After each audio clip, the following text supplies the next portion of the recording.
Rizka Nuramawati. Bismillahirrahmanirrahim. Assalamualaikum warahmatullahi wabarakatuh. Kami dari kelompok 9 akan mempresentasikan materi tentang sifat-sifat koloid. Sebelum itu, perkenalkan, nama saya Dava Devitra.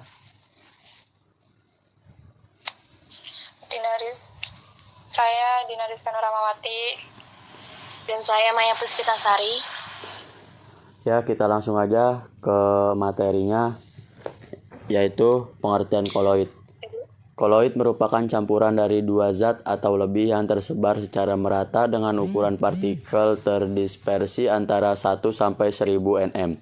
Sedangkan sistem koloid merupakan bentuk campuran yang keadaannya terletak di antara larutan dan suspensi atau campuran kasar dan memiliki sifat-sifat yang khas. Sistem koloid memiliki sifat-sifat yang khas yang berbeda dengan sifat sistem dispersi lainnya. Sifat-sifat koloid. 1. Efek Tyndall. Efek Tyndall adalah efek penghamburan cahaya oleh partikel koloid. Ketika berkas cahaya diarahkan ke larutan, cahaya tersebut akan diteruskan sehingga kita tidak bisa melihatnya. Hal ini dikarenakan larutan bersifat homogen. Di sisi lain, ketika berkas cahaya diarahkan ke partikel-partikel koloid dan suspensi, berkas sinar akan dihamburkan sehingga jejaknya dapat terlihat. Ya, slide selanjutnya.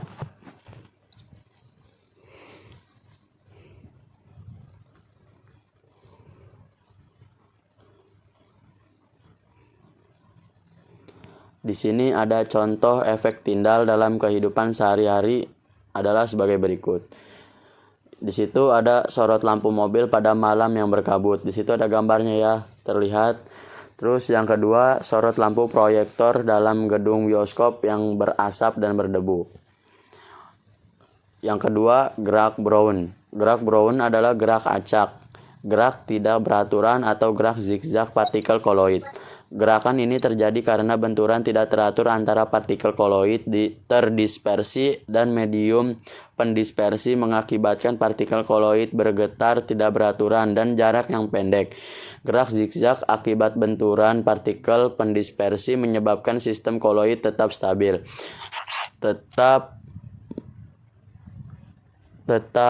Coba pada slide-nya ke atas sedikit. Tetap homogen dan tidak mengendap. Di sini di slide selanjutnya ada contoh gerak Brown dalam kehidupan sehari-hari, yaitu susu. Apabila susu didiamkan untuk waktu beberapa lama, tidak akan didapati endapan. Ya, slide selanjutnya.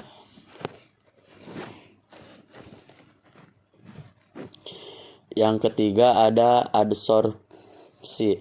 Adsorpsi merupakan peristiwa menempelnya muatan di permukaan partikel-partikel koloid. Adsorpsi terjadi karena adanya kemampuan partikel koloid untuk menarik atau ditempeli oleh partikel-partikel kecil. Kemampuan untuk menarik disebabkan adanya tegangan permukaan koloid yang cukup tinggi. Di sini ada contoh pemanfaatan sifat adsorpsi koloid dalam kehidupan, antara lain dalam proses pemutihan gula tebu. Ya, slide selanjutnya. Ya, materi selanjutnya akan dilanjutkan oleh teman saya yang bernama Dina Rizka Nuramawati. Oke, saya di sini akan menjelaskan dari DAPA, yaitu yang keempat ada koagulasi. Koagulasi adalah peristiwa terjadinya pengendapan pada koloid. Pengumpulan partikel terjadi karena adanya kerusakan stabilitas sistem koloid atau karena penggabungan partikel koloid yang berbeda muatan sehingga membentuk partikel yang lebih besar.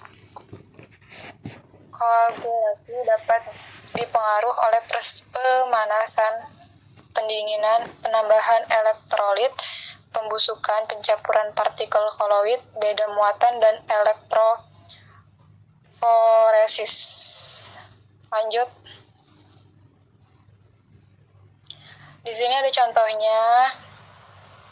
Di sini ada contoh koagulasi dalam kehidupan sehari-hari, yaitu yang pertama penggumpalan susu kedelai, yang kedua itu ada kayak telur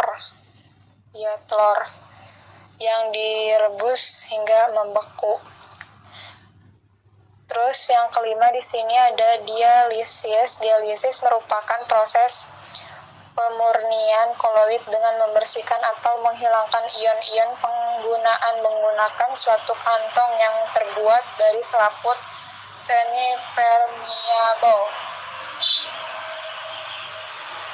Contoh pengaplikasinya adalah proses cuci darah atau hemodialisis, seperti digambar itu ya.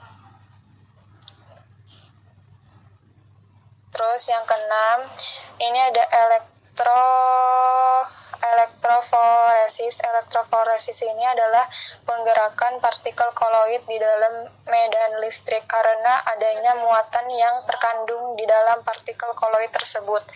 Contoh elektroforesis dalam kehidupan sehari-hari yaitu diantaranya identifikasi DNA manusia. Terus Selanjutnya, saya akan menjelaskan tentang koloid pelindung. Koloid pelindung adalah koloid yang bersifat melindungi koloid lain supaya tidak mengalami koagulasi. Koloid pelindung ini membentuk lapisan di sekeliling partikel koloid yang lain sehingga melindungi muatan koloid tersebut. Contoh pemanfaatan koloid pelindung pada pembuatan es krim digunakan gelatin untuk pembentukan kristal besar atau gula. Contohnya seperti pada gambar, yaitu es krim ya. Selanjutnya, yang kedelapan yaitu koloid liofil dan liofil. Koloid liofil atau soliofil adalah koloid yang zat terdispersinya mengikat atau menarik medium pendispersinya. Sedangkan koloid liofob atau soliofob adalah sebaliknya, yang terdispersinya menolak atau tidak dapat menarik medium pendispersinya. Bila fase pendispersinya adalah air, koloid liofil disebut koloid hidrofil. Koloid liofob disebut koloid hidrofob. Contoh dari koloid hidrofil yaitu ada sabun, deterjen, agar-agar, kanji, dan gelatin, seperti pada gambar. Dan untuk contoh koloid hidrofob yaitu belerang, sol sulfit, sol Fe, OH, dan sol logam. Sekian. Ya, itulah sekian presentasi. dari kelompok kami. Kurang lebihnya mohon maaf. Mohon maaf. Wabillahi taufiq wal hidayah. Wassalamualaikum warahmatullahi wabarakatuh.